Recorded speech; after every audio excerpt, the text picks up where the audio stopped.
ॐ अज्ञानतिमिरान्धस्य ज्ञानाञ्जनशलाकया चक्षुरुन्मिलितं येन तस्मै श्रीगुरवे नमः। वाञ्छाकल्पतरुभ्यश्च कृपा सिन्धुभ्येव च पतितानां पावनेभ्यो वैष्णवेभ्यो नमो नमः। नमो महावदन्याय कृष्ण प्रेम प्रदायते कृष्णाय कृष्ण चैतन्य नाम्ने गौरत्विषे नमः।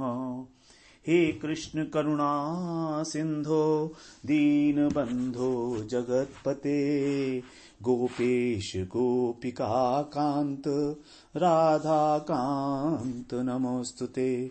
तप्त कांचन गौरांगी राधे वृंदावनेश्वरी वृषभानुसुते देवी प्रणमामि हरिप्रिये।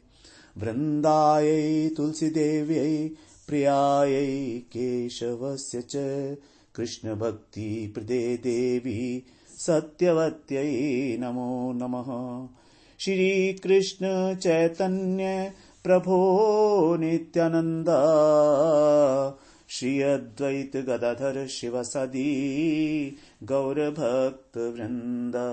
हरे कृष्ण कृष्ण कृष्ण हरे हरे, हरे राम राम राम हरे हरे। हरे कृष्णा। सर्वप्रथम मैं अपने गुरुपाद पद्म ओम विष्णुपाद अष्टोत्तर शत श्री श्रीमद् भक्तिवेदांत माधव गोस्वामी महाराज का के चरण कमलों में अनंत कोटि दंडवत प्रणाम ज्ञापन करता हूं। हम लोग श्रीमद् भगवद गीता के 9वें अध्याय का श्रवण कर रहे हैं। हमारा 9वें अध्याय में 13वां श्लोक चल रहा है, जिसमें भगवान बता रहे हैं अपनी महात्माओं के विषय में, भक्तों के विषय में, क्योंकि भक्ति ही महात्मा है। महान है जिनकी आत्मा, महान किसकी आत्मा है? जिनका आश्रय महान है, जिन्होंने एक महान वस्तु का आश्रय ले रखा है और जिनके जीवन का उद्देश्य भी अत्यंत महान है। वही तो है ना महाशय। महाशय बोलिए, महानुभाव बोलिए, महात्मा बोलिए, साधु कहिए, भक्त कहिए, वैष्णव कहिए, एक ही बात है। तो महात्मा नस्तु माम पार्थ दैवीं प्रकृतिमाश्रितः भजन्ति अनन्य मनसो ज्ञात्वा भूतादिम अव्ययम। जो महात्मा लोग हैं वो दैवी प्रकृति का आश्रय लेते हैं। नंबर 1, आश्रय लेकर फिर वो क्या करते हैं? मेरा अनन्य भाव से चिंतन करते हैं, भजन करते हैं। भजंती, भगवान की सेवा करते हैं अनन्य भाव से। भज का अर्थ है सेवा। और ज्ञात्वा भूतादिम अव्ययम, मुझको प्राणी मात्र का आदि कारण जानकर और अविनाशी तत्व जानकर, अर्थात तत्व ज्ञान से संपन्न होकर, तत्व ज्ञान से संपन्न होकर ही वो मेरा अनन्य भजन करते हैं। ये है महात्मा। तो हम लोग इसमें बात कर रहे थे कि जो दैवी संपदा है, दैवी संपदा में सबसे पहले भगवान ने बताया अभयम, 16वें अध्याय के प्रथम श्लोक में। अभयम सत्व संशुद्धि ज्ञान योग व्यवस्थिति दानम दमश्च यज्ञश्च स्वाध्याय तप आर्जवम। ये सारी जो है संपदाएं दैवी संपदाएं हैं। तो हम लोग बात करते हैं अभी अभय, निर्भयता, अभय हो जाना। ये क्या है? हमारे भय का कारण क्या है? वास्तव में भगवान बता रहे हैं हमारे भय का कारण क्या है। हमारे भय का कारण है कि हम इस शरीर को आत्मा समझते हैं। हमारा इस शरीर के अंदर बहुत अधिक अभिनिवेश है। हम सोचते हैं कि हमारा शरीर खत्म हो जाएगा तो हम मर जाएंगे, हमारा अस्तित्व समाप्त हो जाएगा। यही है मेन भय, मृत्यु का भय। तो भय को बताते हुए श्रीमद् भागवत पुराण में बताया है, भयम द्वितीय अभिनिवेशतः स्यात् ईशात् अपेतस्य विपर्ययो स्मृतिः तन्मायया तो बुधा भजेत्तम भक्तैकयेशं गुरुदेवतात्मा भक्तैकयेशं गुरुदेवतात्मा। 11वें स्कंद में दूसरे अध्याय के 37वें श्लोक में।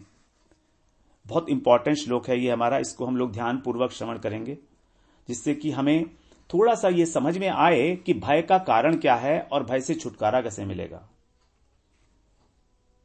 सिद्धांतिक श्लोक है ये, जो निमि महाराज से नवयोगेंद्र बता रहे हैं।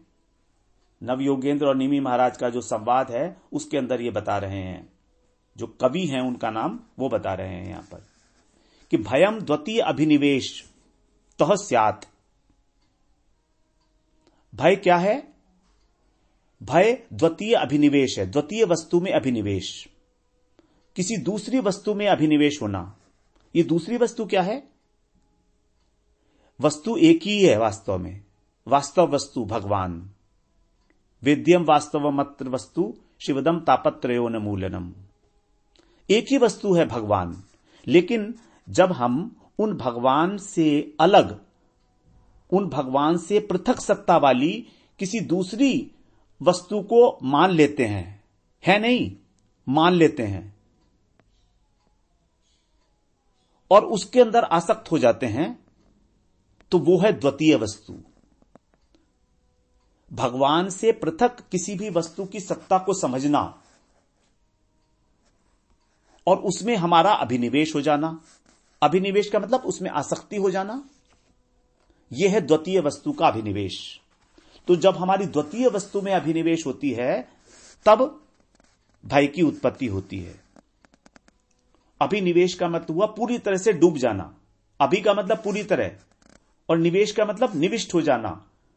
निवेश शब्द बना है वश, वश धातु से, वशंती, विशंती, विष, घुस जाना। प्रवेश होता ना, प्रवेश करना, प्रवेश करने का मतलब घुस जाना। तो किसी चीज के अंदर डूब जाना, अर्थात इस देह के अंदर पूरी तरीके से डूब जाना। हमने इस शरीर को एक पृथक वस्तु मान रखा है कि मैं शरीर हूं और आत्मा अलग है और मैं ही आत्मा हूं, ये शरीर ही मेरा आत्मा है, और जबकि शरीर तो जड़ है। तो इस शरीर के अंदर डूब जाना, यही है हमारा अभिनिवेश। हमारी क्या मान्यता है कि मैं गोरा हूं, मैं पतला हूं, मैं मोटा हूं, मैं दुबला हूं, मैं काला हूं। हम इस शरीर को मैं मानने लगे और तभी हम लोग मरने से डरते हैं। यदि हम अपने को आत्मा के रूप में जानेंगे तो फिर मरने का डर खत्म हो जाएगा, क्योंकि हमें मालूम है आत्मा तो अजर अमर है, भगवान कह आए हैं। तो मरने का डर केवल इसलिए है कि इस हड्डी को, इस मांस को, इस चमड़ी को हम लोग मैं कह रहे हैं। यही है अभिनिवेश। अब हम अभिनिवेश में डूबते क्यों हैं? हम इस शरीर को अहम मानते हैं। अहम, अहम का मतलब मैं, कि मैं बस ये शरीर ही हूं। और इसका कारण क्या है? क्योंकि हम शुद्ध अहम को नहीं जानते। हमारा शुद्ध अहम है आत्मा, उसको हम नहीं जानते। और उसको न जानने का कारण क्या है? अज्ञान। यही आगे कह रहे हैं भगवान, आगे वही आगे कह रहे हैं कवि ऋषि जो हैं, वो क्या कह रहे हैं? ईशात अपेतस्य विपर्ययो अस्मृति। ईशात, ईशात माने भगवान, ईश माने भगवान, ईशात अपेतस्य, अपेतस्य माने दूर करना। हमने भगवान को दूर कर दिया, उनसे उल्टा घूम गए, विमुख हो गए। अपेत, विपर्ययो अस्मृति, ये हमारी स्मृति के अंदर विपर्यय हो गया, उल्टापन आ गया और हम भूल गए, अस्मृति हो गई हमको। तो भगवान की ओर हमने पीठ कर ली और संसार की ओर हमने अपना मुंह कर लिया। यही है अपने स्वरूप को भूल जाना।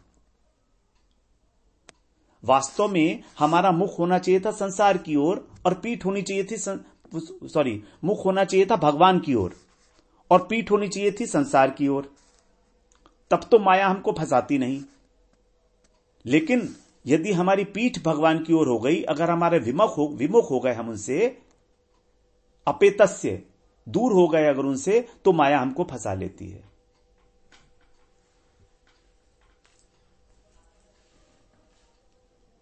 तो क्या होगा?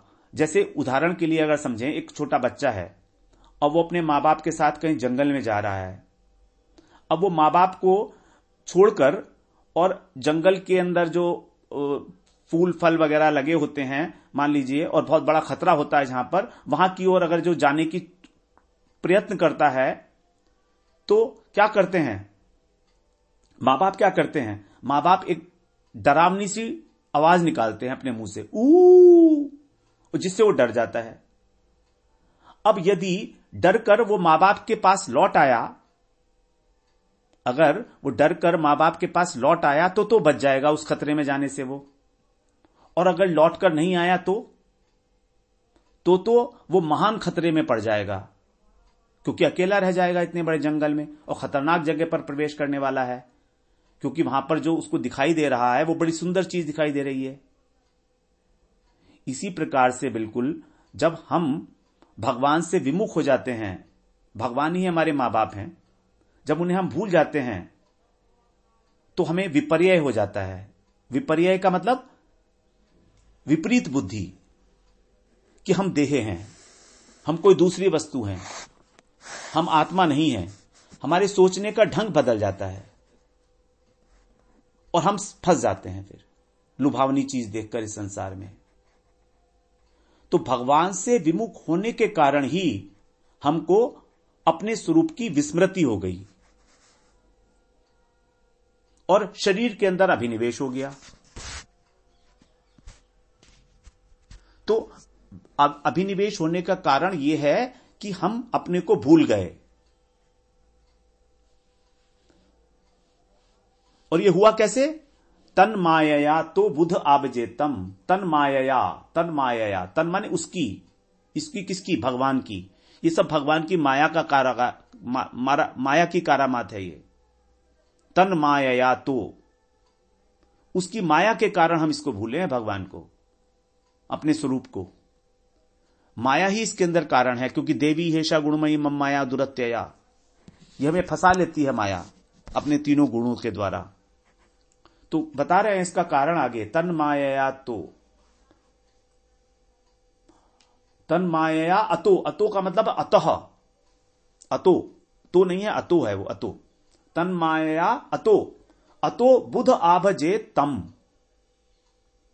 तो जो बुद्धिमान लोग हैं, बुद्ध का मतलब बुद्धिमान लोग, तो बुद्धिमान लोग हैं वो क्या करेंगे? अतो, अतो माने इसलिए, अतः जो बुद्धिमान लोग हैं वो क्या करेंगे? आभजेत, आभजेत, भजेत नहीं, आभजेत।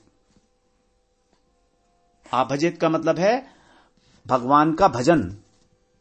यहां भजेत में विधि लिंग होने के कारण आज्ञावाचक संज्ञा है।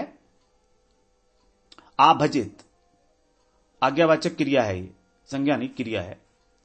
तो भगवान को हमें भजन करना है। और आ का मतलब है, जब हमने उसमें आ का उपसर्ग लगा दिया भजेत में, तो उसका मतलब हो जाता है अच्छी प्रकार से, भली भांति, सब कुछ जानबूझकर, तत्व ज्ञान को हासिल करके। आ भजेत, अब किसी प्रकार का कोई संशय ना रहे। जब हमको किसी प्रकार का कोई संशय नहीं रहेगा कि भगवान ही एकमात्र उपास्य तत्व हो सकते हैं और हैं, तब उसको बोलेंगे हम आभजेत। तो भगवान का ही अच्छी प्रकार से भजन करे, भली भांति डटकर, एकनिष्ठ होकर, वही बुद्धिमान है। इसलिए बुद्धिमत्ता यही है कि हम भगवान का भजन करें। और भगवान का भजन करना कैसे है वो आगे बताया। भक्तैकया ईशम गुरु देवतात्मा। कितना बड़ी बात बताई है यहां पर भगवान कवि ऋषि ने, कि हमारे भय की निवृत्ति हुई भगवान से विमुखता के कारण। ईशात अपेतस्य, भगवान से विमुख होने के कारण हमारी को अस्मृति हो गई हमारे स्वरूप की। हम ये भूल गए कि हम कौन हैं। और इसका कारण बता रहे हैं माया के 3 गुण। तो इसीलिए हमको माया के 3 गुणों को छोड़कर और भगवान का ही भजन करना है, अच्छी प्रकार से समझ के, ये सारी बातों को समझकर। अब भजन कैसे करें फिर जब माया में फंसे हैं? तो इसलिए आगे कह रहे हैं भक्त्या एकया ईशम गुरु देवतात्मा। ईशम, ईशम का मतलब ईश, भगवान। एकया माने एक, अनन्य भाव से। एकया ईशम का मतलब अनन्य भक्ति से। जो महात्मा भगवान ने बताया ना, भजंती अनन्य मनसो, तो भक्त्या एकया ईशम, भक्त्या एकया ईशम, इसी को बोला भक्तैक ईशम। तो एक भगवान का मतलब अनन्य भाव से भगवान का भजन करना है। कैसे करना है ये आगे के लाइन में बताया। गुरुदेवतात्मा, अपने गुरु को ही अपनी आत्मा के समान मानकर, गुरु और भगवान को अभिन्न तत्व मानकर जब भजन करेंगे तभी हमारी इस माया से मुक्ति होगी, तभी हमारा भय शांत होगा। अभयम, गुरुदेवतात्मा, अपनी आत्मा, अपनी आत्मा मतलब अपनी आत्मा मानकर गुरु को और भगवान को अपनी आत्मा मानकर, मतलब उनसे अत्यंत प्रेम करके, प्रीतिपूर्वक। तो उनके अनुगत्य में जब हम भगवान का अनन्य भाव से भजन करेंगे, भजन भगवान का करना है, भक्त्या एकया ईशम, एक बुद्धि से, तब हम लोग इस माया से छुट्टी पा सकते हैं और हम अभय को प्राप्त हो सकते हैं। इसीलिए कहा अभयम सत्व संशुद्धि। यही है हमारे भय का कारण। अब हम लोग बात करते हैं दूसरी बात की, दूसरी चर्चा, सत्व संशुद्धि। सत्व, देखिए हम लोग 16वें अध्याय में हम लोग इसको बात करेंगे डिटेल में, तो लेकिन यहां पर भी डिटेल में ही जा रहा है सब कुछ। अब थोड़ा सा इसको हम लोग कम करके करेंगे जिससे जल्दी हो, क्योंकि एक एक शब्द में इतने इतने बड़े रहस्य भरे हुए हैं कि एक ही शब्द के अंदर हमारा सारा सेशन हो जाएगा पूरा एक दिन का। तो ऐसा नहीं, अभी हम लोग जल्दी करेंगे। सत्व संशुद्धि, सत्व का अर्थ होता है अंतःकरण। हमारा मन, बुद्धि, अहंकार और चित्त, इसको हम बोलते हैं सत्व, सूक्ष्म शरीर। तो हमारे अंतःकरण की शुद्धि, सम्यक रूपेण शुद्धि। तो हमारा हृदय को बोला गया सत्व, और भगवान क्या है, वो भी सत्व वस्तु हैं। सत्य का मतलब होता है जिसकी सत्ता हमेशा है, नित्य। तो जब हमारे हृदय में, अंतःकरण में, अंतःकरण का मतलब आप समझिए चित्त, क्योंकि यहां मन, बुद्धि और अहंकार की बात नहीं है, चित्त की ही बात है, क्योंकि चित्त में ही भाव का उदय होता है। तो जब हृदय के अंदर सत भाव का उदय होता है, वही है सत्व। जब हमारे अंतःकरण में, हमारे हृदय में सत्व भाव का उदय होता है, सत भाव का, तभी हम उसको बोलेंगे सत्व। वो अपनी स्वाभाविक अवस्था में तो बिल्कुल शुद्ध है, लेकिन कामना और वासना के कारण उसके अंदर मलिनता आ गई है। तो उस सत्य की जो भावनात्मक अवस्था है, वही है सत्व। तो जब हमारे हृदय में किसी प्रकार का कपट, राग, द्वेष, क्रोध ये नहीं है, तभी हम कहेंगे सत्व संशुद्धि। हमारा जो सत्व है, अंतःकरण, चित्त, वो सम्यक रूपेण शुद्ध हो गया है। यही है दैवी संपदा। क्योंकि भगवान का भजन करते करते ही धीरे धीरे हृदय के अंदर शुद्धता आ जाती है। भक्ति की यही तो विशेषता है कि भक्ति में अलग से अंतःकरण की शुद्धि के लिए प्रयास नहीं करना पड़ता। ये जो दैवी संपदाएं हैं, ये भक्त के हृदय में अपने आप प्रवेश करती हैं। केवल एक ही काम करना है, भक्त्या एकया ईशम, गुरुदेवतात्मा। यही है उपाय। फिर आगे कह रहे हैं ज्ञान योग व्यवस्थिति। ज्ञान योग व्यवस्थिति अर्थात गुरु के अनुगत्य में तत्व ज्ञान को प्राप्त करना, और उस तत्व ज्ञान को प्राप्त करके, श्रवण करके, मनन करके उसमें स्थित होना, व्यवस्थिति। तत्व ज्ञान को हृदय के अंदर धारण करना। हम लोग चर्चा तो बहुत सुनते हैं, श्रवण तो बहुत करते हैं हरि कथा, लेकिन कितनी कथा हमारे अंदर प्रवेश करती है ये तो हम ही जानते हैं ना। ऊपर ऊपर से सुनते हैं और बस आधा घंटा नियम पूर्वक सुनना है, 1 घंटा नियम पूर्वक सुनना है, उसके बाद तो हमें कोई लेना देना नहीं है कथा से दूर दूर तक। ऐसा तो होगा नहीं काम। जब तक हमारी स्थिति नहीं बनेगी उस तत्व में, जब तक हम उस बात को आत्मसात नहीं करेंगे, तब तक हमारी व्यवस्थिति नहीं होगी। व्यवस्थिति, व्यवस्था, अच्छी प्रकार से स्थिति उस तत्व ज्ञान के अंदर। भगवान ने गीता में क्या बताया? अनेक प्रकार के योग ही तो बताए हैं ना, अनेक प्रकार के तत्व बताए हैं। भगवत गीता है क्या और पूरी सिद्धांतिक ग्रंथ है। एक एक शब्द के विषय में भगवान ने बहुत डिटेल में सब बातें बताई हैं। तो ज्ञान योग व्यवस्थिति, तत्व ज्ञान के अंदर हमारी स्थिति होनी चाहिए। उसके आगे फिर बता रहे हैं दानम दमश्च यज्ञश्च, दान के विषय में बता रहे हैं। दान का मतलब क्या है? दान का मतलब है आत्मनिवेदन, अपने को स्वयं को अर्पण करना भगवान के। यही है सर्वोत्तम दान। जो हम दान करते हैं संसार में पदार्थों का, वो कोई दान नहीं है। अपने को स्वयं को दान कर देना, आत्मसमर्पण, आत्मनिवेदन ही सबसे बड़ा दान है।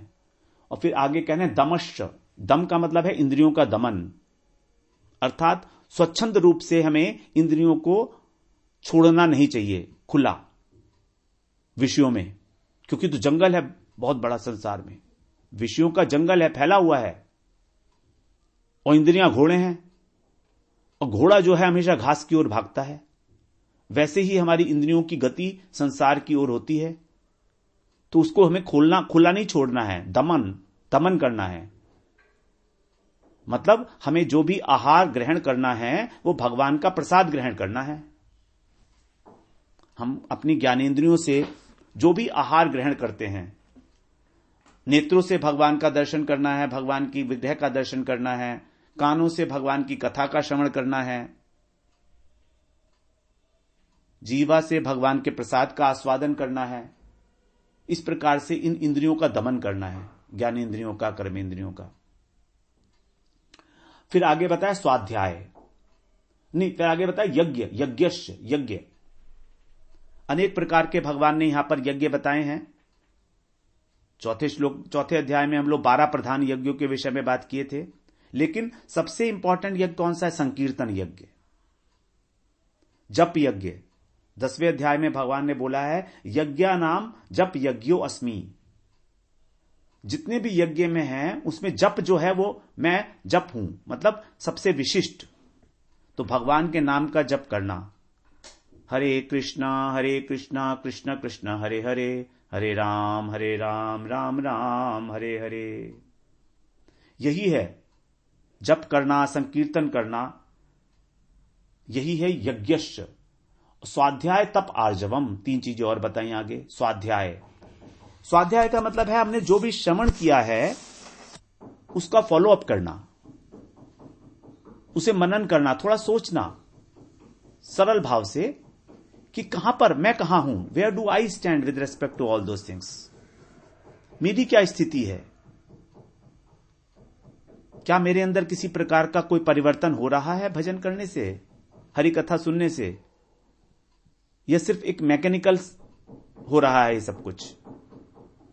तो we can not afford the mechanical things in life, क्योंकि यहां पर सारा कुछ भाव से संबंधित है, हृदय से संबंधित है।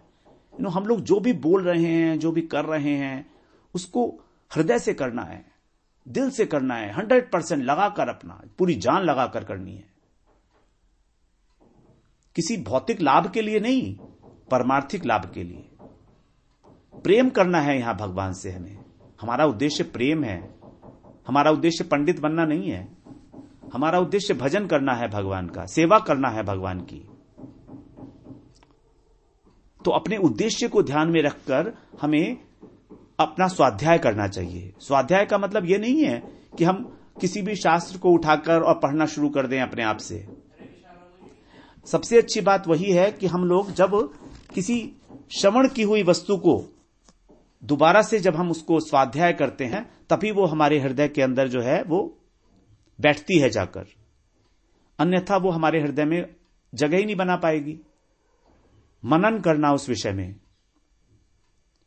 श्रीमद् भागवत पुराण का जब किया था, उन्होंने 7 दिन का सप्ताह किया था गोकर्ण जी ने, तो धुंधुकारी उसको श्रवण करके उसकी मुक्ति हो गई थी। उसको चतुर्भुज रूप प्राप्त हुआ था और भगवान की धाम को प्राप्ति हुई थी। तब जितने और अन्य लोग थे उन्होंने पूछा था कि भगवान हमारी मुक्ति क्यों नहीं हुई, हमने भी तो श्रवण किया। तो गोकर्ण जी ने वहां बताया, नहीं, जो भगवान के पार्षद आए थे, तो गोकर्ण जी ने उनसे पूछा भगवान के पार्षदों से कि अन्य लोगों की मुक्ति क्यों नहीं हुई, अन्य लोग वैकुंठ धाम क्यों नहीं जा रहे हैं। तब उन्होंने बताया, पार्षदों ने भगवान के, कि इन लोगों ने सुना तो जरूर लेकिन मनन नहीं किया, अपने जीवन के ऊपर अप्लाई नहीं किया। इन्हें कहीं यह दुख नहीं हुआ कि हाय मैंने तो अपना जीवन सारा खत्म कर दिया, भगवान का भजन एक पल के भी लिए भी नहीं किया मैंने, ऐसा कभी इनके मन में कोई पश्चाताप की भावना ही नहीं आई है। तो जब तक हम मनन करके ये नहीं सोचेंगे कि मैंने किस प्रकार से अपने जीवन को नष्ट कर दिया और अभी भी मैं भजन करने की इच्छा नहीं कर रहा हूं, तब तक उसे क्या कहेंगे मनन हुआ, स्वाध्याय हुआ? कुछ भी नहीं हुआ। किसी चीज को रट लेना बुद्धिपूर्वक, अपने बुद्धि का इस्तेमाल करके, उससे तो काम नहीं होने वाला है। ये तो सारे ऐसे सिद्धांत हैं जिन्हें हम लोगों को अपने जीवन में उतारना है क्रमशः, सुनते सुनते सुनते, स्वाध्याय करते करते, मनन करते करते। यही है वास्तविक स्वाध्याय। तो जब गोकर्ण जी ने दोबारा श्रीमद् भागवत का पारण किया, तब उस समय ऐसी कथा है कि जितने भी लोग श्रवण कर रहे थे उन सबके लिए वैकुंठ धाम से विमान आया था और सबके सब लोग भागवत का श्रवण करके भगवान के धाम में गए थे और भगवान स्वयं आकर गोकर्ण जी को आलिंगन करके अपने साथ अपने धाम में लेकर गए थे। यह है स्वाध्याय का, मनन का फल। जब तक हम मनन नहीं करेंगे, जब तक हम उस सिद्धांत को समझेंगे नहीं, तब तक हमारा तो कल्याण होगा, लेकिन टाइम बहुत लगेगा। कल्याण तो होगा, सुकृति तो बनी रही है, होगा तो होगा, जरूर होगा, लेकिन एंड वी कैनॉट अफोर्ड, कब तक, how long we will continue to rotate, to revolve in this world again and again, again and again, again and again. कभी तो यहां से मुक्ति होनी चाहिए ना, इस संसार सागर से हमारी, एटलीस्ट कभी तो हो। वो कब आएगा वो दिन? इसीलिए कह रहे हैं भगवान हमें दैवी संपदा, स्वाध्याय, जितना स्वाध्याय करेंगे, जितना भजन करेंगे, भजन करते करते ही मनन चलेगा अपना। अपने दोषों को दर्शन करना है हमको। जन्म मृत्यु जरा व्याधि दुख दोषानुदर्शनम, इस संसार के अंदर दुख का निरंतर दर्शन, यही है दैवी संपदा। और फिर आगे कह रहे हैं तप और आर्जवम। तो भगवान ने 3 प्रकार के तप बताए हैं, वाचिक तप, मानसिक तप और शारीरिक तप। उसको हम लोग वहीं श्रवण करेंगे आगे 17वें अध्याय में। आर्जवम का मतलब सरलता। अर्जुन सरल स्वभाव है, निष्कपट स्वभाव है। तो जो निष्कपट है वही वास्तव में भजन का अधिकारी है। किसी भी प्रकार का कपट यदि हृदय के अंदर है तो भजन नहीं हो सकता। भगवान तो बहुत दूर की बात है। तो यही है दैवी संपदा, और यह तभी प्रकट होती है जब हम भगवान का आश्रय लेते हैं। भगवान का आश्रय लेकर, भजन का आश्रय लेकर ही ये दैवी संपदा के लिए हमको चिंतित नहीं होना कि यह गुण हमारे अंदर आ जाए। यदि हमारी भगवान में भक्ति, अकिंचना भक्ति है, तो ये दैवी गुण तो अपने आप प्रवेश करेंगे हमारे अंदर। तो हम लोग इसकी चर्चा अलग अगले बार करते हैं। वांछा कल्पतरुभ्यश्च कृपा सिंधुभ्यैव च पतितानां पावनेभ्यो वैष्णवेभ्यो नमो नमः।